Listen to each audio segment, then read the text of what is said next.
Hi hello, ഇന്ന് നമുക്കൊരു get ready with me കാണാം. ആദ്യമേ ഒരു മോയ്സ്ചറൈസ് ക്രീം ഇട്ട് കൊടുക്കുന്നുണ്ട്. ഞാൻ എന്ന് യൂസ് ചെയ്യാറുള്ള പോൺസിന്റെ മോയ്സ്ചറൈസ് ക്രീമാണ് ഇട്ട് കൊടുക്കുന്നത്. അതിനുശേഷം നമുക്ക് സൺസ്ക്രീം ഇട്ട് കൊടുക്കാം. സൺസ്ക്രീം ഇതുപോലെ ഡോട്ട് ഡോട്ടായിട്ട് ഇട്ട് കൊടുത്തതിന് ശേഷം കൈ വെച്ചതിനെ ഇതുപോലെ ഒന്ന് ബ്ലെൻഡ് ചെയ്ത് കൊടുക്കുന്നുണ്ട്. ഇനി അടുത്തതായിട്ട് ഫൗണ്ടേഷൻ അപ്ലൈ ചെയ്ത് കൊടുക്കുന്നുണ്ട്. അതിനുശേഷം ഐബ്രോ പെൻസിൽ എടുത്ത് ഐബ്രോ ഒന്ന് എഴുതി കൊടുക്കുന്നുണ്ട്. ഐബ്രോ ഞാൻ ത്രെഡ് ചെയ്യാറില്ല, ഇതുപോലെ ഒന്ന് ഷേപ്പ് ചെയ്ത് കൊടുക്കുന്നതേ ഉള്ളൂ. ഇനി കണ്ണിൻ്റെ മുകളിലായിട്ട് ഐ ഷാഡോയും കൂടി ഇട്ട് കൊടുക്കുന്നുണ്ട്. ഇനി ഐലൈനർ എടുത്ത് കണ്ണിൻ്റെ മുകളിലായിട്ടൊന്ന് വരച്ചു കൊടുക്കുന്നുണ്ട്. രണ്ട് കണ്ണിൻ്റെ മുകളിലും ഇതുപോലെ ഒന്ന് വരച്ചു കൊടുക്കുന്നുണ്ട്. അതിനുശേഷം ഹിമാലയയുടെ കാജലെടുത്തിട്ട് കണ്ണിൻ്റെ അകത്തൊന്ന് എഴുതി കൊടുക്കുന്നുണ്ട്.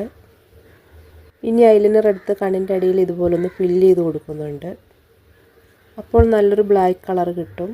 ലാസ്റ്റ് സ്റ്റെപ്പായിട്ട് ലിപ്സ്റ്റിക്കും കൂടെ അപ്ലൈ ചെയ്ത് കൊടുക്കുന്നുണ്ട്.